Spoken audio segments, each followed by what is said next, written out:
Hiya guys, Freddy here. Welcome back to another Retro Adventures. Because at the end of another week, the end of another poll, we've got absolutely a brilliant win for Hot Rods of the Gods for the Ghostbusters role-playing game.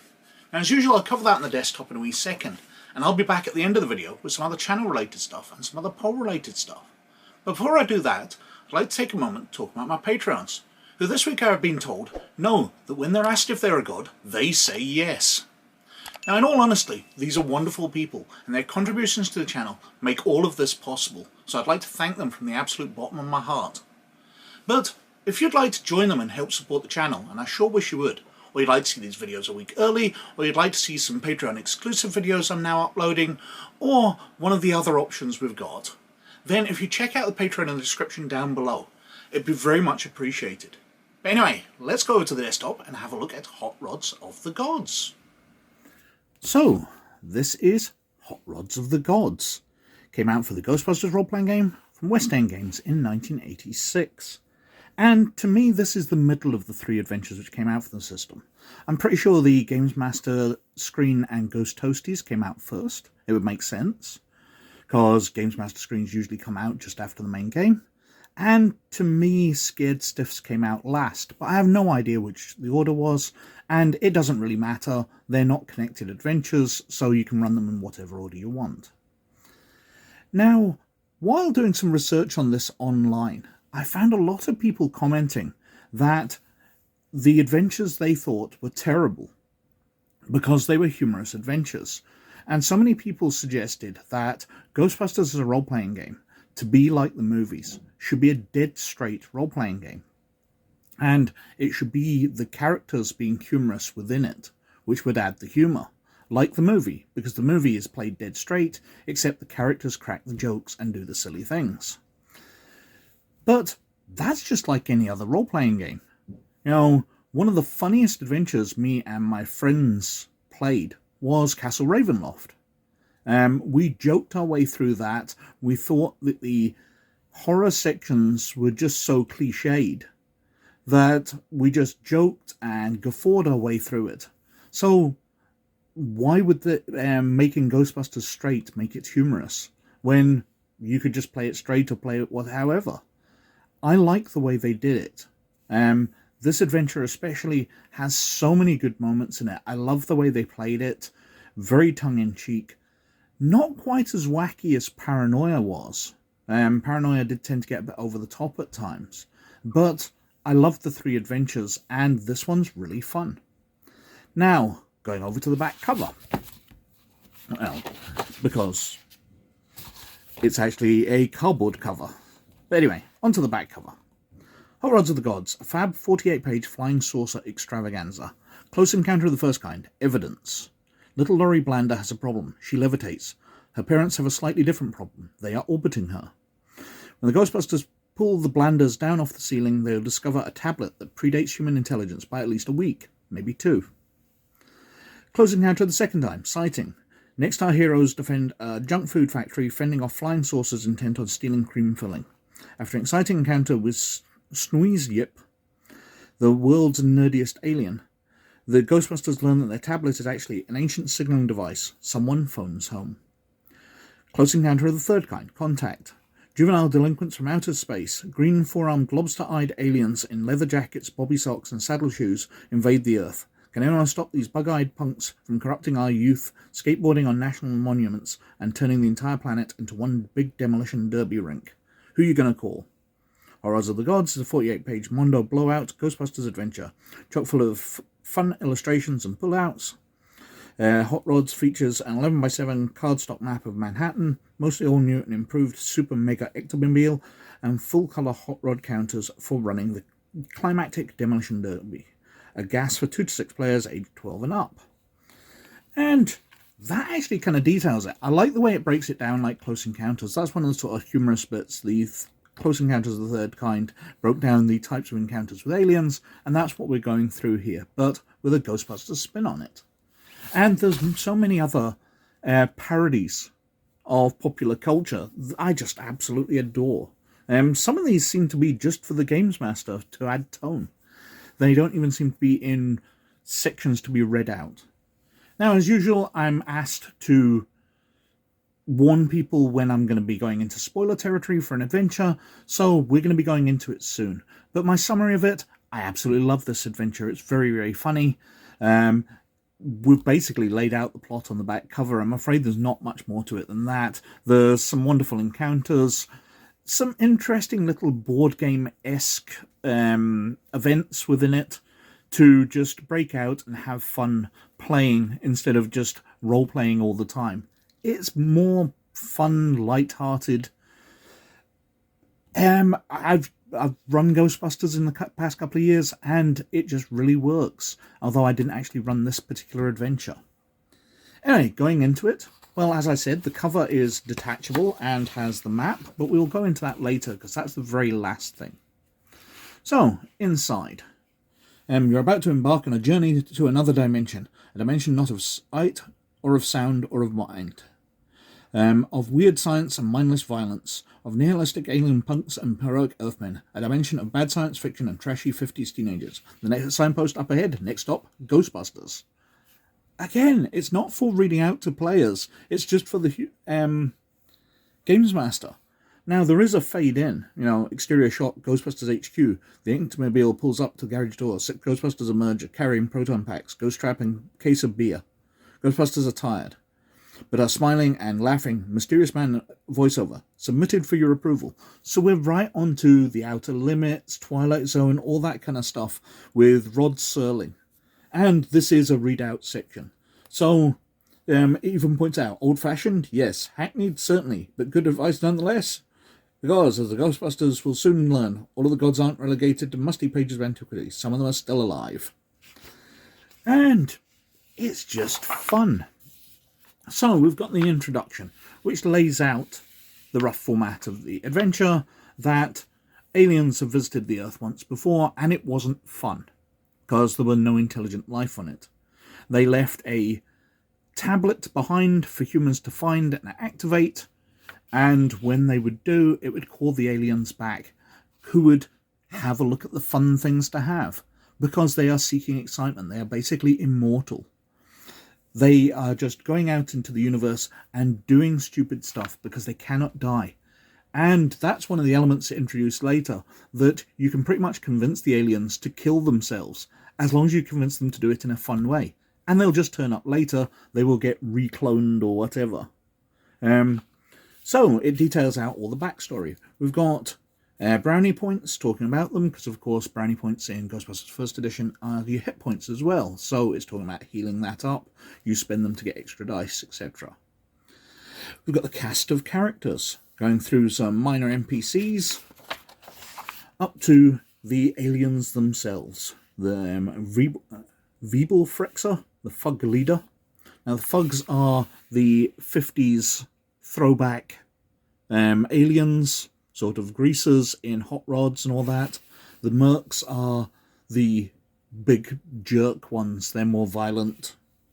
Clerko the lousy. Clerko is slow, dour, humorless lard bucket. He hates the Fugs because they have more fun than his gang. And we've got Men in Black. Now, this is before the movie Men in Black came out, but obviously the idea already existed, which the movie was later based on. But these ones are alien constructs. Squeeze Yip here, the super genius alien nerd, which I have to comment, I really like the fact that he wears glasses and pushes them up his nose, even though his eyes are out on stalks. But he's created these are androids, and they will get destroyed at the end of missions, because to him it's easier to build new ones than even bother collecting these after they've done a mission. So, we start off with the Ghostbusters getting called out to a house, because Laurie here has become possessed by the influence of the ancient gods, because the tablet has started calling people in, or started calling the aliens in. 2 men in black suits and sunglasses are also staring at the house, because the aliens have already arrived, in small numbers.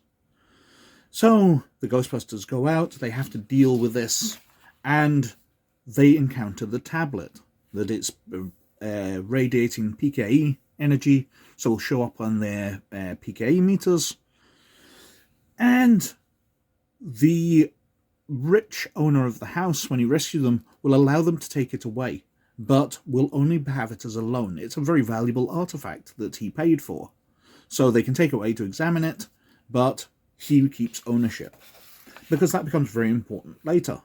They can go away, they can investigate it using this equipment back at Ghostbusters HQ. In the early hours of the morning, their headquarters gets broken into, and loads of people start storming in big radiation suits. The figures in radiation suits, there are about 20 of them now, surround you. Suddenly, your phone rings. The radiation suit figures part, creating a path to the phone, and you find that it's Lewis Tully, who informs the Ghostbusters that the owner of the tablet has sold it off to another company, although the Ghostbusters are getting a reward for handing it over, for a finder's fee. I believe that's how it's phrased. It talks about whether you've got the tablet, whether you've managed to lose it, or whatever's happened. What happens if you get attacked by the lawyer because you've messed things up, or you try and inhibit them getting access to it. But that doesn't matter, because you come up with a deal. The Ghostbusters will get the finder's fee. As the story goes on, the tablet gets stolen. As they try and take it away for their research, the men in black take it away. So the people who'd bought the tablet, who include a character, Donath von Duncan, so based on Van Daniken, what's it called? The Gods books, where he believed that South American temples and all that were signs of the gods arriving. Eric von Daniken. But von Duncan runs his UFO investigation and hires the Ghostbusters to find the tablet once again. So they can investigate the company, the UFOs, von Duncan himself. They can follow the Blanders around. They can do research. And eventually they'll encounter the military, who are dealing with this as well. Carry on through, there's the men in black getting involved again, and they will find what's going on. Until eventually they have an encounter at this, the Mostless Crinkles factory. So Hostess Twinkies, I'm guessing that's based on. And in the factory they find aliens trying to steal the sticky goo. Until eventually, well, that's one of the board games that you get involved in. You've got various thugs in there, getting chased around, until you can chase them off. Then you discover that a jungle has appeared in Alaska, with an Aztec temple in it. So you hack your way through the jungle, get in there, and you find it's all high-tech inside. And you encounter the aliens, and get a chance to negotiate with them. A close encounter of the nerd kind.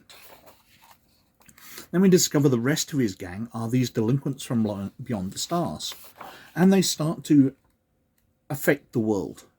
It talks about what you can do, boring peaceful ending, get irate, attacking the aliens. But then we have, as they start doing different things, so additional thug activities.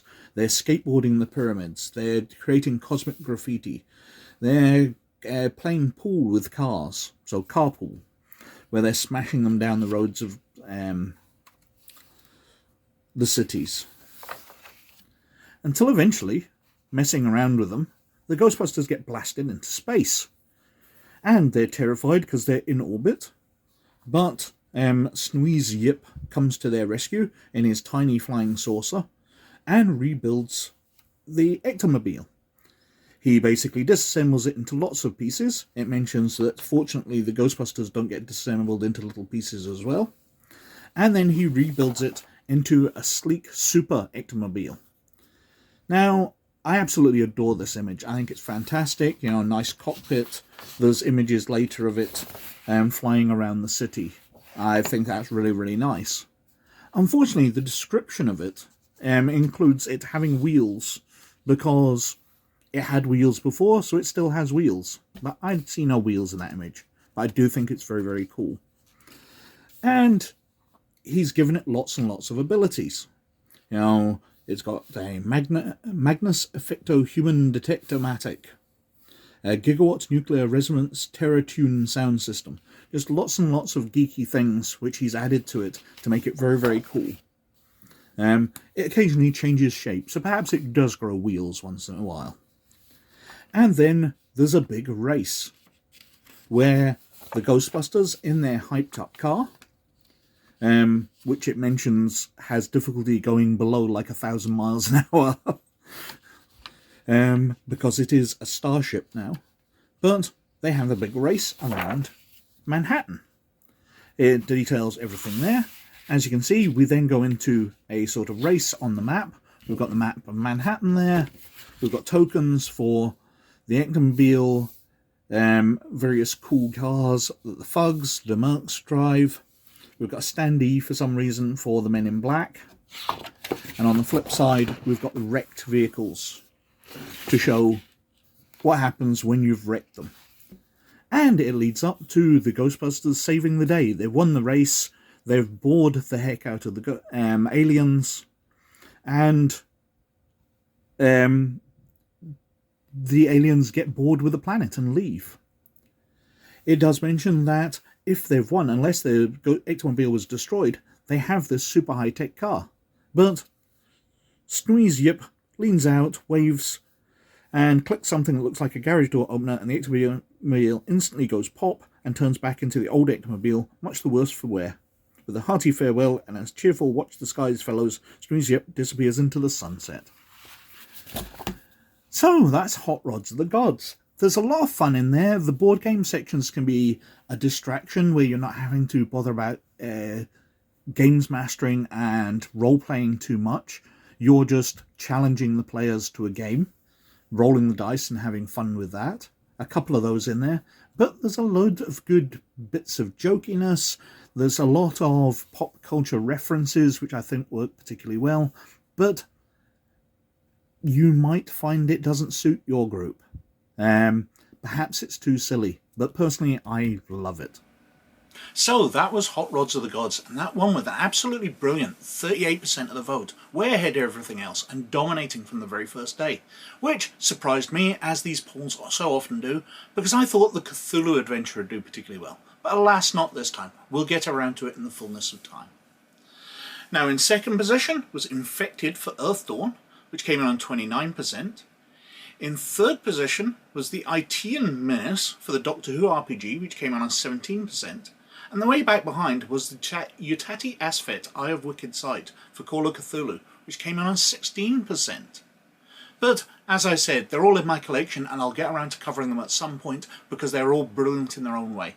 But Hot Rods of the Gods was an absolute scream to cover. Had so much fun covering that. Now, all of those as usual are wiped out, and we're going back to a retro RPG poll. We're going back to a suggestions one, where every one of these was suggested by a viewer in the comments. So, if there's something you'd like me to cover, add it to the list in the comments down below, suggest away, I'll put it in the list, we'll put it in the polls, and we will see what wins. And I will keep going through these every few weeks, every couple of months, and we'll get through them in the fullness of time. Obviously, I love covering all the stuff I've got, but I also love this, where you suggest games you absolutely adore, and I get a chance to discover something wonderful as well. So, first up, we've got Stormbringer. Now, I'm going to be covering, if it wins, the Chaosium Games Workshop edition from 1987, because this is the version that I'm familiar with, because it was the one that one of my friends had. Me and a friend, when we got into role-playing, we used to go up to Glasgow, because that's our nearest city, which had multiple role-playing shops. We'd go around, we'd spend all our spare money on role-playing games, and especially we'd go into the Games Workshop store, who at that time imported lots of role-playing games and rebadged them to themselves. So Call of Cthulhu, Paranoia, all of that. Although in the United States they're from very, very different companies, Chaosium and West End Games in those examples. In the UK, they all came out with Games Workshop on it, and they were covered in White Dwarf magazine at the time. Must get around to covering more issues of that.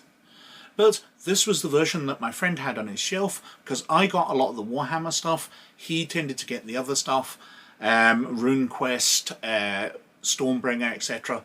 And this was one of the ones I looked through on his shelf. It looks amazing.